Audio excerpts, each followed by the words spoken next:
Hello and welcome to the Business Growth Show, where we talk about all components of business and how to utilize them for exponential growth. My name is Athin Cassiotis. I'm a business growth expert who helps business owners grow and scale to create wealth and freedom.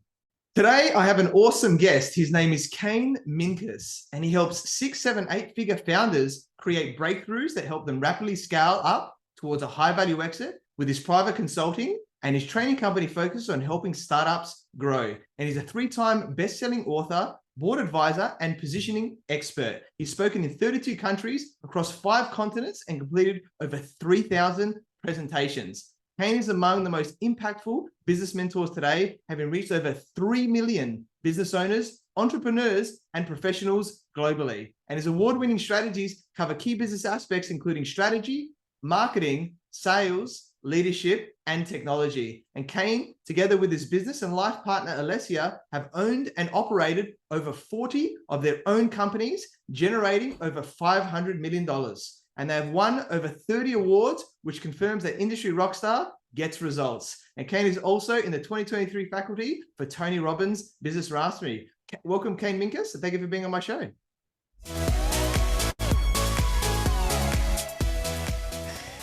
Hey, Athin, thanks for having me. Great to be here.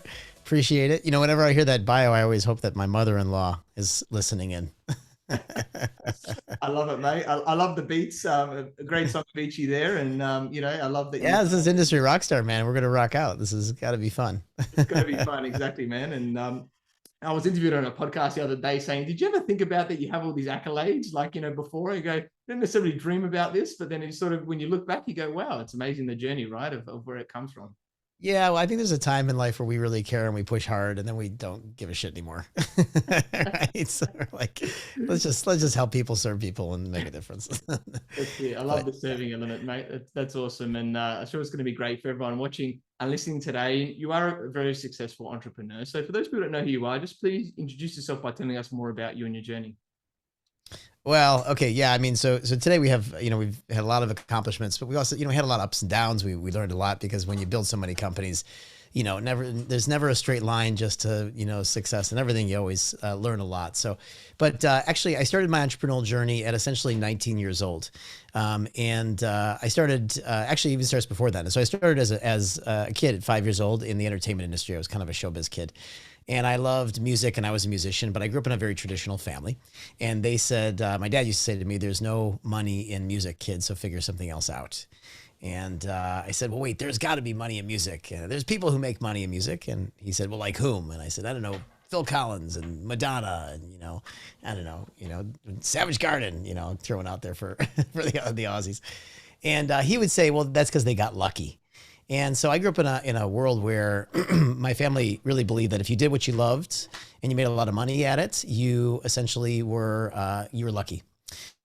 Now, my dad, however, was a chief financial officer for a $500 million company. And so I got to learn something very early because no matter how much success he had or how much money he made, he was actually always kind of constantly miserable. And I remember he'd go to work dressed up in a nice suit and tie. He'd come back kind of unhappy. And we used to call him the grump around the house. He was always grumpy. And so I kind of learned very early on that, you know, making a lot of money, because I grew up in a very wealthy home. We had, you know, a big mansion and drove, you know, fancy sports cars and things early on. But I learned that there was no connection between money and happiness. Those were two separate things. And so I very early on disconnected from the pursuit of money to solve my problems or to fill me up or to make me happy. I just said, you know, I just want to have a lot of fun. That was it. I just want to have fun because I saw my dad making a lot of money, not having a lot of fun. And I said, well, I don't want that life, so I'm just going to have a lot of fun. Okay. So I pursued music, and by, you know, 12, 13 years old, I started throwing concerts and performing all over. I was a keyboard player and a singer. I used to, you know, play a lot of, you know, rock and pop and, you know, that kind of stuff. It was Pink Floyd and, you know, Journey and Genesis and, you know, that kind of stuff. And so we used to perform. We used to throw benefit concerts and things like that. And at some point, I ended up becoming a record producer for Sony Music, and I started working at the Hit Factory in New York. And I was doing productions, working on, you know, like Mariah Carey and Celine Dion and Jessica Simpson and Ricky Martin. I was doing all this pop production stuff. But I was still working for someone. And at some point, Napster came along, and it kind of destroyed the industry. And new technologies came out, and they changed everything. I decided to quit and leave Sony and go start my own business in Silicon Valley. And I partnered up with a friend of mine from music school. I went to music school prior to Sony. And we started our first music business. And I was literally so broke. I was sleeping on a couch. I had no money. My family was totally not in support of what I was doing. And I was there literally, I think it was $60,000, $70,000 in debt on credit cards, sleeping on my friend's couch at his house. And we were kicking off our first business, which was a production company. We were doing soundtracks for movies and film and television, things like that. And we worked on it for about 6 months, trying to do the best we could do, trying to do what we thought we should do. And it was going nowhere. And about 6 months in, my business partner came and he says, my girlfriend's pregnant. And I said, dude, I had nothing to do with that. What do you want? And he's like, no. I've got 6 more months to make this work, or I've got a baby coming. I got to go get a job. And that kicked us into high gear. And so I started calling some friends and I said, I need some help. We need to move faster. Who do you know that can help? And they said, why don't you go see this guy who gives these business seminars in San Francisco? And so I did. I went and I saw this guy who gave a business seminar, and his name was Brian Franklin. He's not a famous guy or anything, but a brilliant business coach. And it turned out his parents were some of the top Silicon Valley executive coaches, in all of Silicon Valley. And he had just sold a media company. He was in the media industry in Los Angeles to move back to San Francisco. And so I heard all this story about him. And I was like, he's perfect. He should help us launch our media company. So I went up to him and I said, hey, Brian, would you help us launch this business? And he says, well, what kind of business is it? And I said, it's in media. And he goes, that's great. I just sold my media company. I know exactly what you need to do. And he said, how many customers do you have? And I said, none. And he says, all right, why don't I come by your business this week and I'll see what you're doing. And so by the grace of just a nice connection, and he was a few years older than me, and we just had, this little bromance that went on, right? He started coaching my business partner and I, and he helped us take that company from nothing to top 5 in the world in 4 years. And it was just awesome how fast we could grow. And I really got connected to what it is to have a great coach. And he brought his mother in, who coached us. And actually his father even coached us at one point. And we just had these great coaches, these great mentors. And we could see that was a big difference between just working hard and having a big passion and actually turning it into significant results. And so we've always had coaches. And of course, many years later, I ended up selling out of that company. I started 24 different companies in my 20s because I realized we could do it. We've had restaurants, we've had bars, we've had technology companies, we've had consulting companies, we've had service businesses. Our largest business, we had 280 employees at, and we were doing tens of millions. And so I just learned that having great mentors and having great coaches and advisors, to me, is the hands down key for moving fast and success in business and in life. So that's how we ended up there. And so my friends at some point started asking me, how did you do that so fast? And I said, well, while you invested in MBA programs and PhDs, and they were just getting out of school at 27, 28 years old. I was a multi-millionaire by that point. And they were saying, how did you do that so fast? And I said, well, while you invested in, traditional education, I hired people that had already been there and done it. And I just said, just show me what to do. Just teach me. And they did. And that's really was a huge difference. So we ended up teaching, and of course, the rest of the story. We traveled around the planet and been teaching alongside Richard Branson and Tony Robbins and all, Vishen Lakhiani, all these great speakers and educators and trainers. And that's what we do all day long now, is we just help entrepreneurs launch, grow, and scale their companies, up to high valuations, and really enjoy them instead of be trapped by them. Yeah, awesome, mate. What a story there, and from nothing to where it is, and one key relationship, like one key business mentor, that coach, and I think once you get into that, is really powerful, right, in that story. And then well done for taking the action as well, right? Because it's one thing having that mentor, but you got to take the action as well. And totally, yeah. It's a partnership, right? They give you great advice. You got to go action it. It didn't always work. Not everything they always asked us to do or suggested we do worked, but 30-40% of it did. And that was enough to get us to, a really successful company really fast. Yeah, I love it, mate. What a great story. And let's get into it more now. So I know you're focusing more in tech and AI these days, and these are two big subjects, right, that I think are changing the game with businesses. And let's talk more firstly around, I guess, transformational tech, as you like to call it, here in businesses. And I guess maybe just generally for people, how do you define this as what is like transformational tech? So this comes right out of that story. So, I really grew up in business in Silicon Valley. And Silicon Valley, if you've never been there or worked in the industry there, it's really a mixture of technology and human potential all going on at the same time. You got kind of the hippies and the human potential movement, and then you've got all this technology, and it all meets right in the corridor there. And so you get a lot of this mixture together. It's like spirituality and mind expansion and mind expanding drugs and all that stuff. And then tech and like hardcore technology. And so we've always looked at these things as what causes big breakthroughs? What are the things that are going to cause a big breakthrough in a company?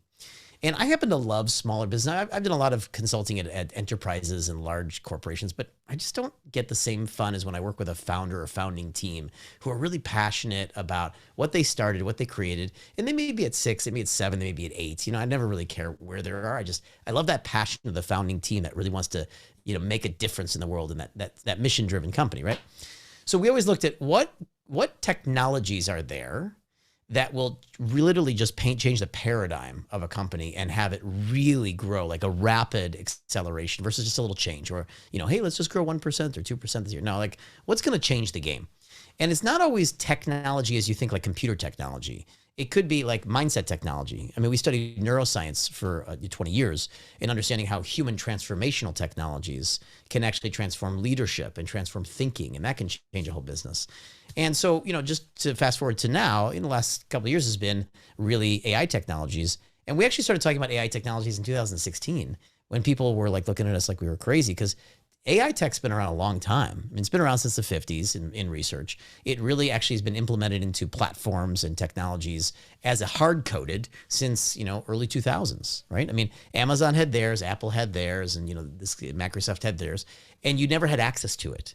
But in 2022, of course, OpenAI released ChatGPT, which really gave humans the first browser-based access to what it's like to be working with these super brains, and an open architecture where we could actually work with them and ask it any questions. So it didn't matter what you wanted to talk to it about or what you wanted to engage it in, you could do that. Plus, as developers, we can now API right into it, and we could actually use it in our platforms and our interfaces. Well, that totally changed the game. And so since we're always looking for transformational technologies to help business owners, we were all over that and we started implementing it. I've got 7 researchers that work with me and have for over a year and a half now. We've got a 50-person development team. We've been developing platforms and building clones for people and doing all sorts of cool AI tech workflows and everything for companies. And it's literally a game changer for companies. I've never seen really anything like it other than maybe, the neuroscience we were doing with leaders and helping them change the way they led their teams. So it's pretty exciting. Yeah, awesome, mate. I love it. And I love that there's the mindset side as well, which is transformational, which is important, alongside the tech. But then obviously with the AI, big play recently, especially with ChatGPT coming out. Just before we get into the AI stuff, I guess I just want to quickly talk about data, because I think data has been talked about a lot as being like a new currency in a way, right? About, how you're capturing this and how are you actually using this, right?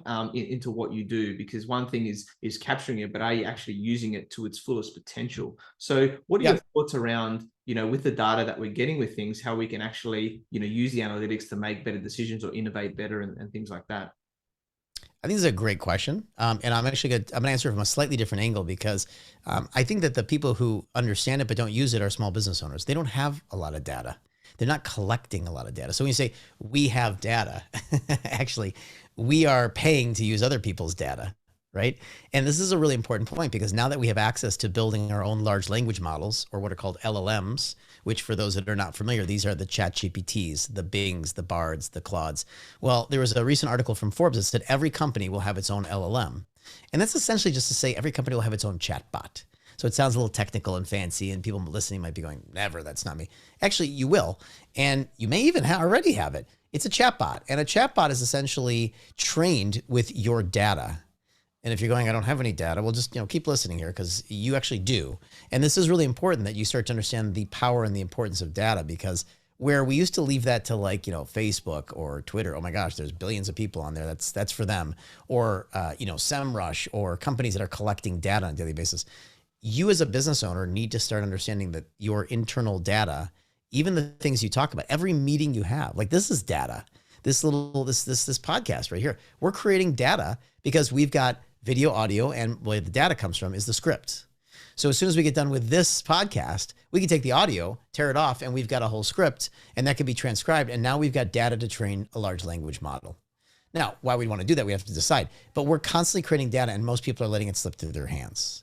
So we have had the fortunate foresight around how important data was, because in Silicon Valley, data was the new currency. But this is like 20 years ago. Right? So a lot of the world's just starting to catch up as to why it's important. And they're starting to realize it's very important. So we capture every meeting, everything we do, because we're always training our chatbots and our LLMs with this constantly, day in and day out. And every company and every founder needs to be thinking like that, because all day long you're talking and you're creating data of a certain kind. That data that you're creating when you're speaking is the data of how you think and how you communicate and what your language patterns are and what word choices you use and what beliefs you have and what strategies and what values you carry. That's actually valuable data, but most people don't value that. And so we need to start valuing that. And it's a great question, because now you need to take action to start capturing your data and start training your own chatbots and LLMs, because it's going to be the future and it's already the now. It's very, very important that people understand to be able to do that.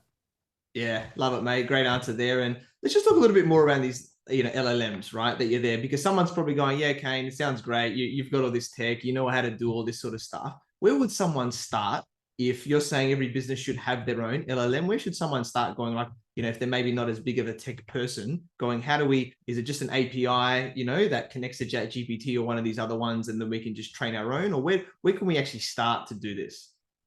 I mean, it's a great question, and it's even easier than that. And I'm actually going to show you. I'm just going to share my screen. Is that okay if I share the screen? Does that work for what we're doing here? Okay, great. So I'm going to share the screen. So we go into ChatGPT, right? And this is a paid account. So those that are only using free accounts, you're not going to see this, but oh my gosh, upgrade. This thing is so worth it. It's like $20 a month as far as, right now in history. And I get in now, because if they make it more expensive, they usually will grandfather you in. Anyways, so here's ChatGPT. We'll check it out. This is not even like, well, I got an API in, it's all tech on. It's right here. You just go to Explore, and under Explore, you create your own GPT. And this was just released recently. As you can see, it's still in beta. This is where you can start to create your brand new own chatbot or your own LLM. And I won't take you through the whole process, because it's got a process, but the process is like, it just takes 10 or 15 minutes and you can create your own. We could actually do it here in the time that we're working, but it would eat up a little bit of time. So if you just go start playing this, you can start using this right now, and you can start feeding the data into your own GPT. And then the question is it private? Yes, it is. That's why they created this. My GPTs are private, so that you can start feeding in here, and you can see that not only that, but you've got, people that are building, you've got like 7,000 or 8,000 GPTs, and I might even be misquoting that, I think. But there's even ChatGPT stores. If we go, let's see, oh my gosh, if I can remember where the store is on this, I'm not sure if I'll get it right now. But there's stores on here where you can go look at the My GPT stores. Here, let's see if we get, here, this is one of them, okay? Here's the directory of all the GPTs that are out there, okay? And there's thousands and thousands of them now. Let's see if we can just get the full list, and it shows us how many there are. Over 4,000. There you go, over 4,000. Okay, so that's how I want to get that number. And these are all the GPTs that people are creating and now sharing with their own data. And now they can even monetize them. So I can get that done in like 20 minutes, send it out there, and monetize my own LLM for my own company. Now, you may not be thinking, how do I make money with these things? You may just be thinking, how do I use them internally? No problem. So you can use them internally to train your teams. You can use them to be auto attendants for customers, customer service. You can have them be outreaching. You can have them be doing, nurturing processes with potential clients. You can have them do pretty much anything you want them to do. Once they're trained on your data and how you want them to interact, it's pretty awesome. So that's it. 10 minutes. You just saw it. You can create your own. I love it. Awesome, mate. Thanks, Kane, for sharing that, because it's gold, right? For not just for myself, but everybody, I'm sure, watching this thing going, oh, I need some tech developer to do this. Because just very quick. So he's like, thank you. I want to end this session right now and go create my own. Yeah, thanks very much. I'm thinking about that. That was great. On a live demo. Who cares about the podcast or the rest? Help me create my own. Let's do it live on this now. That's right. We'll leave that for another time. But it sounds like a lot of fun, which is awesome. So maybe while you're creating, you can listen at the same time and compress time that way. Do two things, which would be a cool thing to do. So you've done well. You're now in the 2023, faculty for Tony Robbins Business Mastery. We are recording this right at the end of 2023. It'll be out early in the year. We had a chance to teach at Business Mastery this year, which was really fun. It's a great event. Tony's awesome. And then we just created some training for them to put into his training materials for this. So it's a real honor to be training and providing them training materials. Yeah, Tony's a great, founder, so to speak, of personal development, getting it out there in the world, which has been awesome. And I guess maybe do you want to talk, if people were looking at the screen, right, they would have seen differences there about the different types of AIs, but do you want to maybe just share, because a lot of people just think ChatGPT, right, for AI, but there's actually so much, and it's changing rapidly, right, like weekly almost of what's out there. But do you want to maybe just talk about the variety of what we can actually do with AI these days, and how you're helping clients, or what's actually out there of the tools? Yeah, well, I'm going to share. Okay, since I'm going to share a little slide here. So we train students in AI tools, but that's not so much. So what I want to show you on this slide is that we took on the researchers because by January of 2023, I'll make this a little bigger so everybody can make sure they can see. By January 2023, there were 4,200 AIs on the marketplace. And when they say AIs, just so you understand.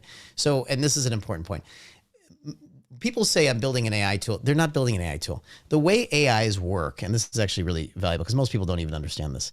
So AI technology it's done by models. Okay. And there's about, I think as of date, 50, 60,000 models out there, maybe more. They're always releasing more. So don't quote me on the numbers, but there's tens of thousands of AI models. But these models are very expensive, very complex to create. And a model will do a very simple thing. Just think about a black box. If you go to a car park, and you park your car and you put the ticket in the black box and it does a bunch of calculations and then it spits out the ticket, right? Think about that as like an AI model, right? So you could have an AI model, for example, where it's very specific. It does a very specific function.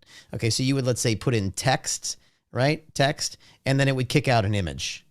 Okay, so that could be for example, and forgive my horrible writing here, but you could put in text and you could kick out an image. So for example, OpenAI released a model called DALL-E, and you can go right to the OpenAI website and you can play around with it. You can type in text and it will kick out an image, right? Well, it's a model. But that's really a lot of complex stuff going on in there. It deals with neural networks and machine learning and all these terms you've been hearing about that are over everybody's head unless you're an AI specialist. But what's going on now is we can take these models and we can actually connect them together so that we can actually then create an output that we want. So what's going on is when someone says, I'm building an AI, 9 times out of 10, they're not building an AI. 9 times out of 10, everything you're working with is actually built on someone else's models like Microsoft, Azure, or the different companies that are building these models. Those are the companies that are the billion-dollar companies that are spending a huge amount of money developing the infrastructure. So what you're working with when it comes to, now GPT is actually a model. ChatGPT is actually the direct model. You actually interface with the direct model, which is pretty cool. But if you go to, I don't know, HeyGen, if you go to, just think of, Jasper, or I think Jasper's got some of its own models built in. But the idea is that most of these interfaces that you're working with, they're actually using the models behind the entire scene. So Canva, everybody's familiar with Canva, or a lot of people are familiar with Canva. It's a great design tool, right? Well, when you go there, it says powered by GPT. And so you're seeing a lot of these interfaces are able to connect these things up. So when I say that, by January, there are 4,277 AIs. Actually, there were 4,277 developers that put together their interface, and they were now using the models behind the scenes. And by March of 2023, we had 6,700 new AIs in the marketplace. By June, 7,000. By September, 8,254. By November, we had 9,400 AI tools in the marketplace that were using these AI. And today, as of today, almost 11,000 AI tools, right? This is, what this is? You know what this means? It means people are overwhelmed. 11,000 new options and tools, right? I mean, my gosh. And everybody talks about ChatGPT. So the industry and the whole world has moved way past it. But what's going on is many people are overwhelmed by what's going on. And I was reading an interesting statistic just written the other day in a tech magazine that was saying, although 48% of the world's businesses are actually playing around with technology, they're playing around with AI tools right now, only 2% have actually integrated them into their workflows. And that's a really great number for everybody listening, because if you actually start to take some serious steps forward in learning how to use these tools and get them integrated, you can actually get way ahead of the marketplace, because slowly companies are going to integrate these things and you're going to see them over the next, and we see an acceleration curve, right? So it's 2% this year. We'll see 6 or 8% next year, and then 15 to 20. And before you know it, every company is out there doing it. So you need to get into it now and move it forward, because it'll make a huge difference before everybody else does. Yeah. So I'm not sure if I answered your question, but I think it's a good it's all good, background of what's going on. I love it. I love the stats, and I love that. You talked about these different options, right? About what's out there. And I think the integration comment you mentioned is so important, right? With such a small percentage of people actually integrating it. So what are some of the key areas that we could easily integrate this into, right? Because we could make people potentially twice as effective. That's the way I think about it. People think it might take away from people, but imagine having virtual assistants or other team members in your team that could actually do twice as much work because AI is doing the other half, as an example, right? What we're doing. So what are some of the things that we can, I guess, integrate that to get people aware of this, I guess, first of what's possible? Yeah, and I'm going to answer, actually, now I remember what your first question was, which is how they saw categories of different stuff, and then how do they integrate them? So let me answer both in this kind of next little section here. So there's 5 categories of AI tools that the way we teach in our world is we teach them through these 5 categories, right? Because it just helps people organize down all this, 11,000 different things. So essentially there's text tools, which is your LLMs, your ChatGPT, anything that does text. Jasper, Bard, Bing, Claude, all that kind of stuff. Everything that's doing text. If you want text output, you're in a text AI category. But then there's other categories. Audio. If you want to deal with anything around music, sound effects, or narration, which I think is some of the most interesting stuff for people, although music's pretty valuable as well. If you want to create a video, for example, and you want to have AI generated music or AI generated narration, this is pretty powerful too, because now you can actually generate voiceovers that sound totally natural. And we're even cloning. We've been cloning people now for almost a year. We've got voice clones and all sorts of great clones that we use that will essentially allow you to simply use your voice. Here, I'm actually up, if you want, I'll play you a fun thing out of here, which is, this is a little voice cloning example where I've cloned my voice. Check it out. Hey, it's AI Kane here, and welcome to the AI Assisted Entrepreneur Program. It's our pleasure to be taking you through this program and taking you into the... Right, so that's a voice clone, right? That's a breakthrough because, just a few years ago, if you were listening to, AI voice clones or even the voices on, it's like computer, it was like Stephen Hawking's like, hello, this is your computer. How are you? It's like, okay, it's cute. My computer's talking to me. But what am I going to do with it, right? There wasn't nothing practical to do with it, right? And so now we can actually voice clone, and we use these voice clones, for example, in areas like if we wanted to leave personalized messages to hundreds or thousands of people across the world at the same time. We can now kick out what we call personalized voicemail drops, where we can send a voicemail and it can say, hey, Athin, it was great to see you today at the webinar. I look forward to working with you in our upcoming masterclass. And then I could say, hey, Jenny, it was great to see you today in the webinar. We look forward to working with you in the masterclass. And so we can create these at scale personalized experiences, which you could never do without the ability to clone. And it creates a human-like experience. So that's one of the categories, and we'll just flip back over this, which is another category is images. And so whether you're looking to create images, which actually this background image we created right on AI, and whether you want to create images from text or images to images or actually change images. Today I was working with one of our private clients in our consulting firm, and he's a weight loss bariatric surgeon. He does weight loss surgery. And he was asking me if there's an AI tool that can take pictures of his clients and how they are, because they come in, obese or heavy, or they're struggling with weight loss, and be able to show them what it will look like, what they will look like after they do the weight loss surgery. And I said, absolutely. I was showing him a couple of AI tools that we can use that can take the entire body and then generate an entirely different picture out of the whole thing. So that's images, for example. That's it's one of 1,000 different. You can generate images for any pitch or presentation or social media or anything where you have to use images, your website, where you want to tell the story you want to tell. Then we go to videos, which is the 4th category. And we can generate videos from scratch now. You can put porcupine with sunglasses, and there you go. You got yourself a porcupine with sunglasses. And then you can say porcupine with sunglasses running through the desert. And you've got your video. You can create anything you want now, and it can generate it. And this is a huge breakthrough. And finally, the 5th category is actions, where anything people want to do, any action they want taken. So, for example, we go in and we help companies become more productive by taking all their work and all their actions that they do and starting to systematize it, automate it, build AI intelligent workflows for them. And so, for example, a very simple example is if they want their emails to no longer have to get answered by themselves, we can take their Gmail systems, their email systems, hook them up to ChatGPT, train ChatGPT in how they think and how they talk, and it can answer their emails and then go back and put it in their drafts folder so they can just check them, every hour for a couple and send them out. And they can immediately get back 30 minutes, 40 minutes, an hour, 2 hours a day with all these repetitive tasks that they're doing through these action AIs. So I hope that gives you a little sense of, where we can start to put it in. It's really endless. Every action. We've divided a company into 3,116 different actions that people do to generate their business on a yearly basis. And AIs can basically do pretty much everything. Yeah, awesome, mate. I love that, especially that action one. Imagine getting, your emails all done with the drafts automatically through that. That's a powerful one, because you gotta think about those lower level tasks and higher level tasks, right, in a business. And especially as the founder, we want to work on those high level emails. Unless it's like closing a deal or something like that, is mostly lower level tasks. So how can we get AI or something else to help us, accelerate that, which I love. And so that integration of really just going, okay, well, how do we get these involved, right? How do we get this more into the processes? And then, because it's not one thing is us then as the leader, right, of adopting this and wanting to do it, and then it's transferring it to the team as well, right? Is then how do we get those processes and train people and get them to be confident in implementing it as well? How are you finding that with I guess that area of integration with then scaling the companies?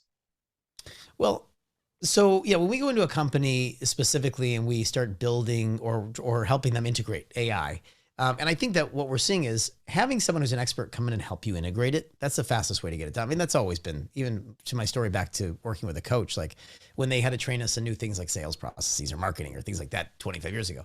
They came in and they trained us, they came in and they taught us. And then they held our hand through the integration process and execution process. That's the way everything always has gotten done.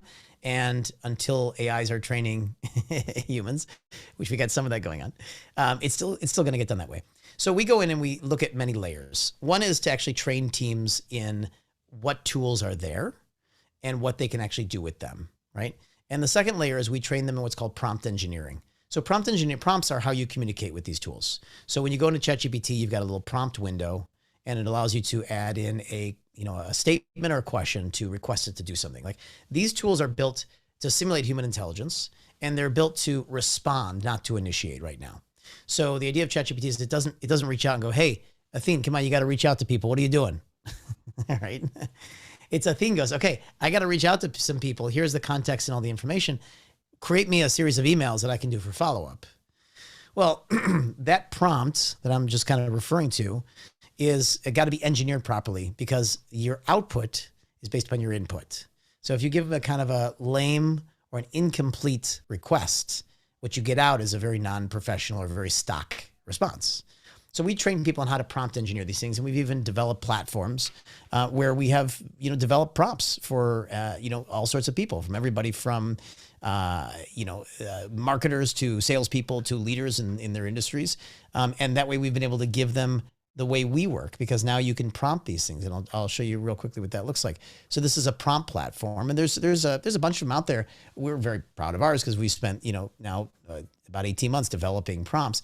And so now it's all searchable and indexable, where you can essentially go in here and, if you want to write a persuasive call to action for an email, right? You can just click in here and you can get the prompts that we use. And these are highly engineered prompts. And then you just copy and you can paste them over, and you can just, replace some of the bracketed components here. And we give you, lots of them, from simple ones to more complex one. And so the idea here is that's prompt engineering, where you start to consider, how do you communicate with these things to get a really high quality specific output, right? So we train them in what's available. We train them in prompt engineering. We show them how to start to chain these AIs together, and we show them how to assess their workflows, or we assess their workflows, and how to start using these tools to implement them into their workflows. And you can do everything from using off-the-shelf stock stuff like, hey, I use ChatGPT to write emails, to we can actually build what's called robotic process automations, which actually completely automates out the company, whether you're a solopreneur or whether you're an enterprise. We can start taking everything you do and actually building it into a behind-the-scenes workflow that we call robotic process automations. Now, here's an interesting thing, Athin. You ready? I was in Silicon Valley recently having dinner with a friend who's a very, very, very top person at a company you would know, so I can't say his name or anything from what I'm about to tell you. But he says to me, Kane, he says, everything that our kids are learning at school right now that we call intelligence, he says, is not intelligence. These AI tools can do everything our children are learning in school to do, and actually 10 times better, if not 1,000 times better. So what has happened is we have built a world of human beings doing a lot of repetitive tasks that are actually low-level intelligence, and we have called that intelligence, right? And in fact, we're now seeing that we can take these AI tools, build what we call AI intelligent workflows and robotic process automations, and basically take a company at like 30, 40, 50, 60, 70, 80, 90%, and just have it all getting done with these AI intelligent workflows. And when we do it, people are blown away. They're shocked, Because what they thought, I have to do, the founder, I have to do that. I'm the only one who gets this. I make those decisions. I make the best decisions. I do the best outreach. I do the best relationship building. They actually learned that, in fact, their AI tools can do it faster, better, and at scale. And they start going, wait a second, who am I as a human being? Like, what do I do now with myself? Where is my value? And this is what's really going on for those that are embracing AI, because a lot of people are doubtful, skeptical, slow, they're ignoring it, or they're dabbling in it. But those who are really getting into it, and we understand the power of the future of this, is we start to say, this is going to displace human value. It's already done it in many places. 900 million jobs have already been displaced this year. And I say displaced, not replaced, because I think AI is just displacing people's value momentarily, and we will evolve just like we did with computers, just like we did with machines. But it's a big evolution, and that's what we're facing here in the next 5 to 10 years. Yeah, love it, mate. So powerful. I love that, robotic process engineering side of things. And then I guess it's then, that's the other thing is like the future of this, like, I guess, where do you see it going? But it's more about then from a human perspective, is it more around being creative? Because AI, there's certain things that AI might not be so good at, right? That us as humans can still be better at. So is it then us focusing on that, whether it's us now or potentially with our kids, as they're growing up as well, so that as we move forward in this AI, movement, that we're staying ahead of the game and we're really focusing on what's going to make the most value as well. And I can tell you exactly, this was part of our recent presentation at Tony Robbins event, was, where is the future, right? Where's the future headed? Because they always like to, help the business owners in his group think about where's the future. Because if you want to be really wealthy, really rich, and really successful, you figure out where the future is headed and you get there first. And this is what we've been teaching entrepreneurs, because we've been talking about this future for years. And of course, everybody always looks at you crazy when you talk about the future like that. And now it's here. And so now they're starting to listen. And so, yes, human beings have gotten very involved in busy work. Again, work that we think is highly, high decision power for prefrontal cortex. Like we're important. It's actually not. What's really, there are limitations to the AI tools today, and some of them are around being visionaries. Like as humans, we're designed, I think, and we're here on the planet to be visionaries, to be innovators, to be disruptors, to be creative. And these are things that these tools have a hard time doing, because they are, although they can simulate a human experience. And so it's very interesting how you can start to emotionally go like, oh, I'm like having a conversation with my computer, right? I'm having a conversation with ChatGPT. I mean, I've got ChatGPT on my phone, right? I can literally have a conversation with ChatGPT and it can answer me, right? I can just literally talk to it and I can say, hey, ChatGPT, how are you doing today? And we'll see what it responds. I'm just a program, so I don't have feelings, but I'm ready and equipped to help you. How about you? How are you doing today? Okay.